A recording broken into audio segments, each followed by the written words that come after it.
Today on NewsCenter, find out what MSU is doing to promote diversity on campus and how students feel about it. Take a look at the biannual Resume Blitz and what is inspiring students to save energy. All this and more now on NewsCenter. Good evening and welcome to NewsCenter. I'm Chris Nolan-Ingham. And I'm Sarah Burkhart. This is your news for February 20th, 2014. We'll have both bad and good news for recent grads coming up, but first we're joined by Don Young with a severe weather alert. The National Weather Service has issued a wind advisory for Brown County and most of the western and mid part of the state. Sustained winds 15 to 20 miles an hour and gusts up to 45, and further west they could exceed that. High-profile vehicles may be blown around by the wind, so if you're out on the highway, especially heading east to west, be careful. Chris, back to you. It turns out today that times are especially tough for recent college graduates. The Pew Research Center found that college grads between the ages of 25 and 32 are seeing higher unemployment rates than previous generations. But the news isn't all bad. Forbes magazine reported today that millennials with four-year degrees are out-earning those with just high school diplomas by $17,500 per year. High school graduates are earning a mere 62% of what their college counterparts are making. This news illustrates the importance of the services offered by the Career Service Center here at Morehead State. This week, the Career Center hosted its spring semester Resume Blitz to prepare students for life after graduation. The Resume Blitz is an opportunity for our students to get their resumes polished up before our career fair, or really before they apply for an internship or a job. So we actually bring employers in from the community. These are employer representatives who look at resumes on a daily basis in their jobs, and you sit down one-on-one with those employers for 5 or 10 minutes and they offer you advice on your resume. That's why we're here today, just a chance to help out. At the same time, get some students ready for our customers when they're ready to go to work. I am here actually for class, for some extra credit, but also to help build my resume. Having a polished resume is one way students can prepare for the upcoming career fair. The career fair will be on Tuesday, March 4th from 10 a.m. to 1 p.m. on the 3rd floor in A deck. It's an opportunity for students, alumni, and community members to come and talk with employers as well as graduate programs. Those attending should dress professionally and bring a copy of their resume. Reporting for NewsCenter, I'm Mary Dameron. For more information about the Career Fair or how to build your resume, stop by Career Services across from Baird Music Hall or visit moreheadstate.edu/career. The Eta Omicron chapter of Delta Sigma Theta Sorority Incorporated presented a documentary to empower and instill confidence among college women Monday night. Sydney Boyd has more. In my case, if I want, we decided to have the Distinguished Beauty and Me event on this campus because there's so many individuals who are not comfortable in their skin, and there's so many young ladies who let everyone else's definition define their beauty and who they are. We wanted to just kind of get everybody else's feel about what made them beautiful. But once you get out there, that real job force, the way you carry yourself and present yourself has a lot to do with who you are, and a lot of people accept you or they either won't accept you. What I got out of this the Beautiful in Me event, I think it built confidence for us. You know, you don't see too many people telling you what, you know, you're beautiful inside and out. So I think that was the main thing, getting that confidence level and your self-esteem. I think that was the key thing too. Consider beautiful can raise a number of different emotional. As part of Black History Month, Morehead State is celebrating its diverse student body with approximately 9,000 students from 100 counties across Kentucky, 45 states, and 36 nations from around the world. MSU is a virtual melting pot. Over the last 3 years, the university has seen a 54% increase in the diverse student population, according to Minority Retention Coordinator Jarrell Benton. Because of the increase, MSU is working harder to provide effective resources for diverse students, including programs such as Dreams Mentoring, Alliance, and much more to me. These are all places that students from all social and ethnic backgrounds can come together. For more information on MSU services and scholarships for diverse students, call 606-783-2022 or visit moreheadstate.com/diversity. As part of MSU's celebration of diversity, NewsCenter asked students if they felt MSU was home to a diverse student body and how diversity could be improved here on campus. No, I don't think there's enough diversity on campus. There's not a lot of people wandering around that are of color or of different profiles. I think there is. I mean, we do live in Kentucky, so there's not a whole lot of different people, but there also are a lot of international students that go here. Lots of programs to help them meet a bunch of us and make friends and stuff. So I think there's a decent amount of diversity on the campus. I don't think the university has very much diversity at all. I mean, if you look around, we're obviously dominantly Caucasian. Personally, I'd say yes. The experience that I've had, I have a lot of multicultural people, and beyond just that, I think that we could improve it if we publicize the university more throughout the country instead of just the state. We can't really change around here because we are a very regional campus. Everyone around here is from around here. Maybe more programs or events just to get them to like meet more of us and more of us from the United States, and we get to meet them from different countries. I don't think there's many ways we can improve it because most of us are, just local people, and it's Eastern Kentucky and we're mostly just a Caucasian area. Morehead State University's police department has ranked first in Kentucky's for highest safety ratings according to stateuniversity.com. MSU PD earned a 92.56 rating, followed by Northern Kentucky University with a 92.15 and Western Kentucky with a 91.57. These rankings are based on a system which uses the amount of campus crime reported, with violent crime being given more weight than nonviolent crimes such as theft. MSU PD Chief Matt Sparks said, quote, "We are very proud of this accomplishment. We have great support from the MSU administration, and it shows in a ranking like this." Stay tuned after the break for a look at weather with Don Young.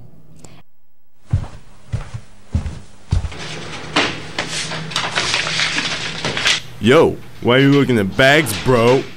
What you need is a chick magnet. You put me in the room and boom, chicks. That's what I'm talking about.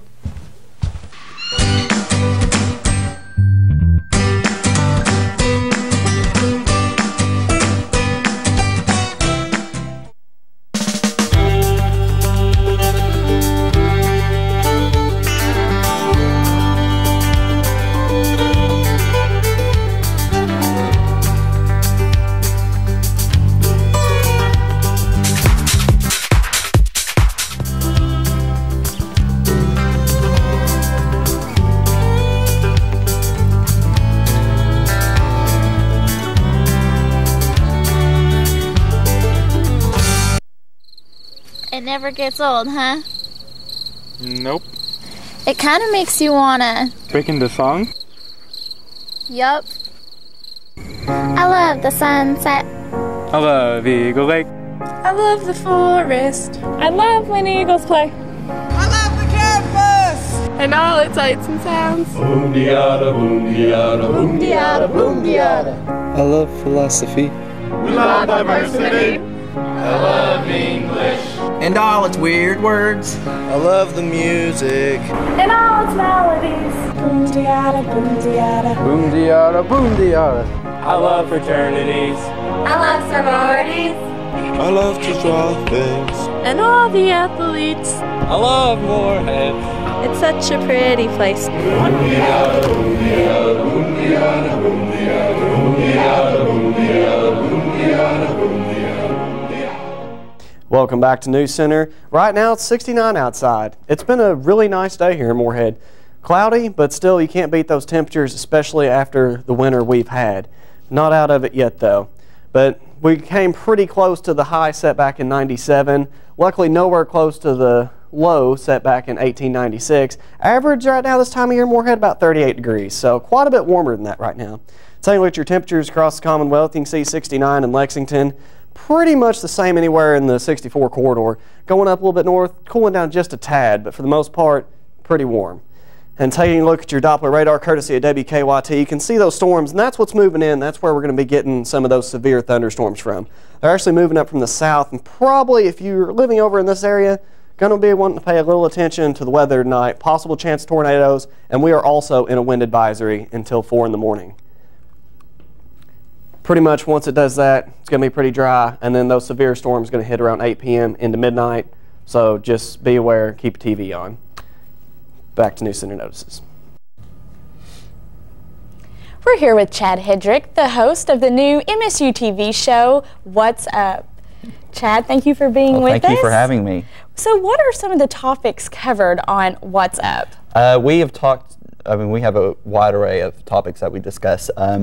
This past week we talked about a fraternity hazing that went completely wrong and the recruiter, he died. And then we switched gears and talked about Bruce Jenner the next segment. So, things in news and pop culture, things going around Moorhead, just anything that's going on that's interesting to us, we talk about. Now, do you bring guests onto your show? We do. We've had the cast of Oedipus come on, promote their show starting next week. We have had, next week we have a student who takes photography and she does it with her phone and edits and stuff, so it's really neat. And just different stuff. Everybody is welcome if they have something that they want to come on and talk about and promote. Just let us know on our Twitter page. It's at whatsup_MSU, and we'll love to have you on. How would you say your show's been going so far? So far, so good. We're 3 shows in, but we've had a blast. We doing a workout segment at the first show, and it's so much fun. I love all my co-hosts, Shelby Steele, Austin Burke, Caroline Clay. We have a blast doing it, so things are good right now.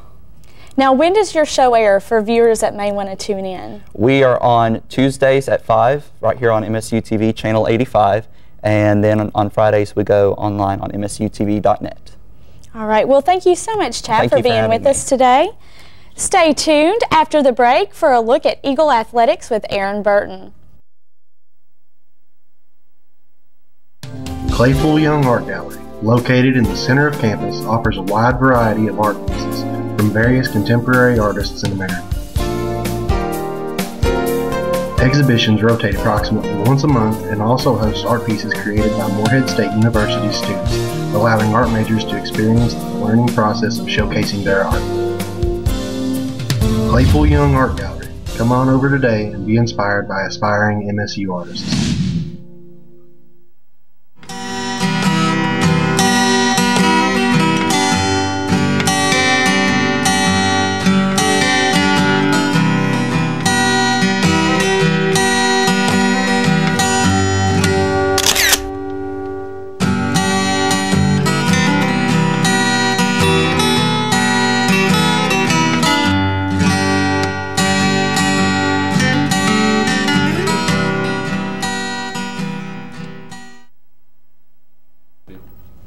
Welcome back to NewsCenter. Right now it's 69 outside, still partly cloudy, humidity around 53, and that's going to increase as those storms start to move into the area. Winds right now at around 22 miles an hour, and that's going to stay about the same. We are under a wind advisory. It's going to be about 15 to 25 miles an hour with gusts up to 45. So some severe winds coming in later, which could be bad.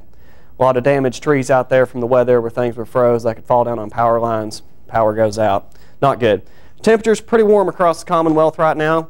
71 down in London, 72 in Ashland. Pretty average across the whole state. Taking a look at that storm a little more under Doppler radar, courtesy of WKYT. You can see it's kind of working its way in this way and from the south. And the most hard hits are going to be down by Paducah, Owensboro, places like that. Taking a look at your national radar, you can see that storm a little bit better. It's real small right there, but it is going to intensify as it makes its way towards the Commonwealth. And you can see some other massive storms up north just getting hammered with snow. There was just a tornado pop up in Illinois. So this storm are producing some dangerous weather that people need to be aware of.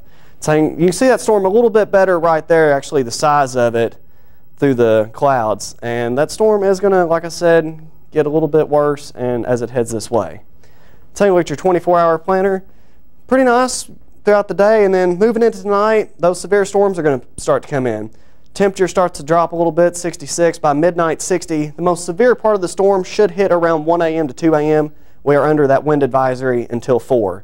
So again, keep a radio or something in case you lose power so you can stay aware of what's going on if we do come under a tornado threat. Taking tonight, like I said, thunderstorms. Low of 36, so cooling back off after the nice warm day we've had. Sunset around 6:22. Tomorrow, finally getting out of the severe weather. It's going to be pretty windy still tomorrow though, but actually some sunshine. High of 48, and the sun peaking at 7:22 in the morning. Like to see those earlier start times. Take a look at your 7-day forecast. Storms tonight, working into Friday. Nice and windy with a high of 48, moving into Saturday morning, a low of 33 with a high of 56. Chances of snow Saturday. And then moving into Sunday, light snow, 20% chance with 42. Going into Monday, more rain. Just a slight chance though, hopefully just a few little sprinkles here and there. So overall, it's warm, it's cold. I think we'll take the warm, but as the warm weather comes back, we get those severe storms with it. I'm glad it's warming up. They can keep the storms, so. Yeah. Let's take it to Aaron Burton with sports. Your home for the Morehead State Eagles, this is NewsCenter Sports. The Morehead State basketball Eagles won in double overtime against Austin Peay University. Thanks to junior Angelo Warner's game-winning shot with just 0.8 seconds to go. The final score was 90-88, and Warner also led the Eagles with 26 points. Senior Chad Posthumous recorded another double-double, adding 17 points and 17 rebounds. Morehead State has improved to 19-9 overall and has locked up an opening bye of the OVC tournament. The Eagles tip off at Murray State this Saturday at 8 p.m. The Morehead State women's basketball team also won by a last-second shot by junior guard Almisha Jones. Jones nailed an 8.8-foot jump shot with 1/10 of a second left. The final score was 45-43 at Jacksonville State. Jones also led the Eagles with 17 points, and junior Mackenzie Allridge registered 13 points and 6 rebounds. The Lady Eagles play again this Saturday at Murray State at 8 p.m. The Morehead State baseball team started off the season 2-3 as they faced Mississippi Valley State this past Wednesday. They won the game with a final score of 3-2 as junior Brandon Raw led the way offensively. He was a triple away from the cycle and homered in the 8th inning to give them the lead. Senior Noah Smallwood picked up his first win of the season, and junior Craig Percy picked up the save. The Eagles play again this Friday when they take on Grambling State. First pitch is scheduled for 7 p.m. and fans can follow the action through audio play-by-play on MSUEagles.com. And now for NewsCenter's famous sports trivia.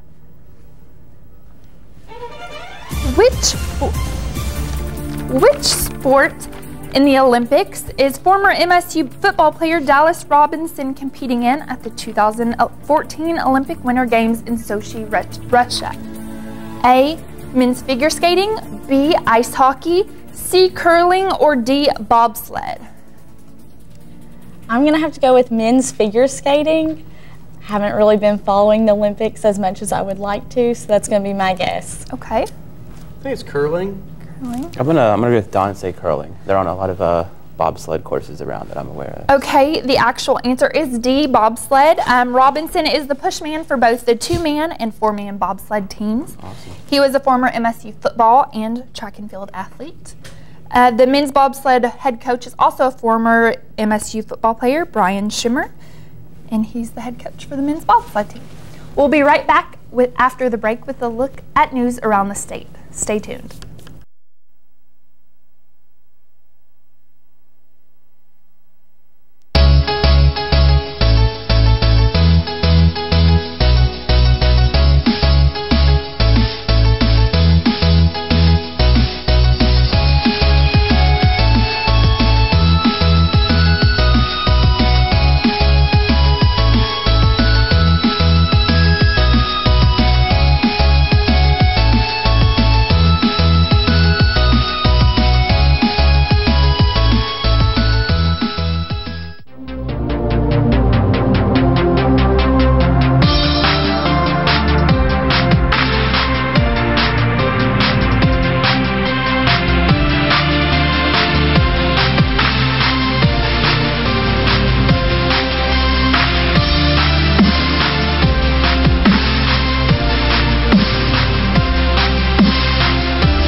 looks like if you're...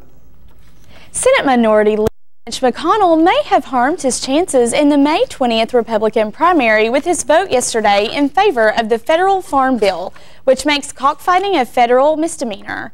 The amendment included the bill makes it a crime to be a spectator at an animal fight, punishable by up to a year in prison and a $100,000 fine. The bill will also make bringing a minor to such fights a federal felony, punishable by 3 years in prison and up to $250,000 fine. Several hundred cockfighting enthusiasts greeted McConnell in London on Monday, including Craig Davis, president of the United Gamefowl Breeders Association, who told the Lexington Herald Leader he could gain as many as 60,000 votes against McConnell if the concerns of game fighting enthusiasts were not heard.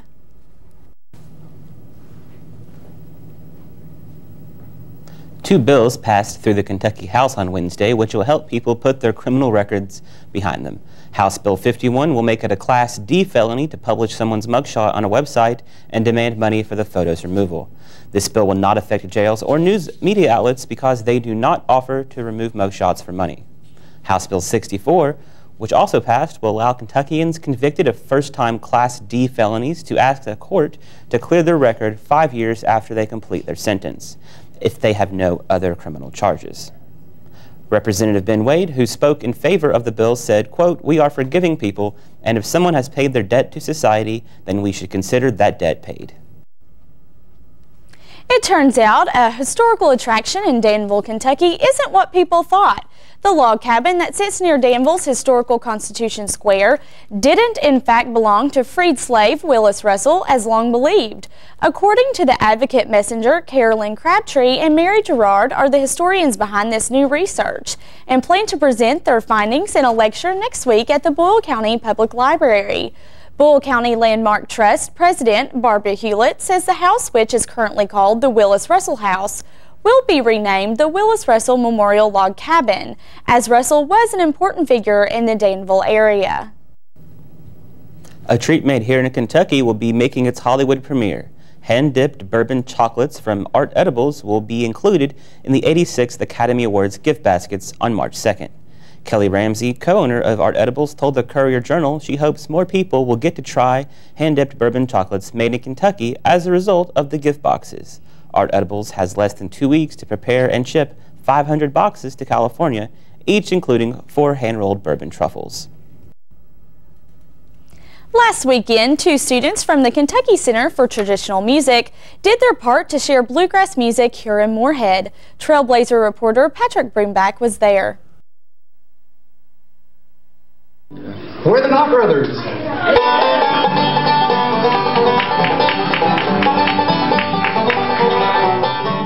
Thomas and I are students at the Kentucky Center for Traditional Music, and we've been playing off and on together, mainly at local gigs like the Art Gallery, different local gigs. And we decided we thought we sounded pretty decent together, so we decided to form a group. Thomas, Albert, and Tyler Mullins. We've been calling ourselves the Knott Brothers. And so tonight at the American Legion is our first show.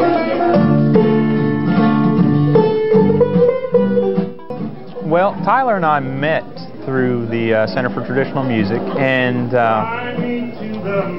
we started playing together in one of the ensembles, and we're pretty good friends. We got to like each other, and he asked me to start playing with him at these art openings at the Claypool Young Art Gallery. And I thought, well, that's fun. I've been playing some bluegrass and country music on the side and old-time music, and we just put together a variety of styles and all the different types of old-time music and traditional music that we like. And we've played several of those now, and we thought, we have such a good time and people seem to enjoy it. Why don't we start a duet? I can't say any names right now, but there's a place in Moorhead we've been talking to about having live music one night a week. So hopefully there will be something that we can attract the college crowd to, and we're hoping to expose people our age to that music and help them enjoy it too, like we do. The American Legion is trying to start up another music venue. After the Front Porch closed down, Moorhead really needs another family-friendly music venue to come to. So they've been having a couple shows. I believe this is the 3rd show that they've had, and they're trying to start something up.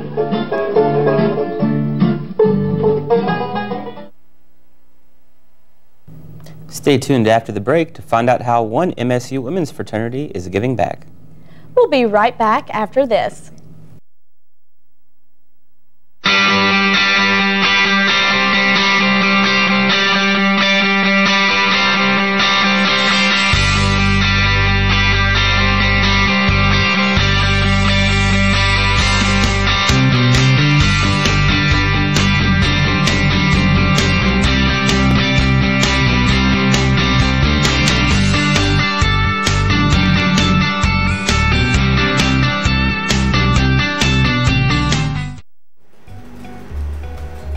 And print. Oh, yeah.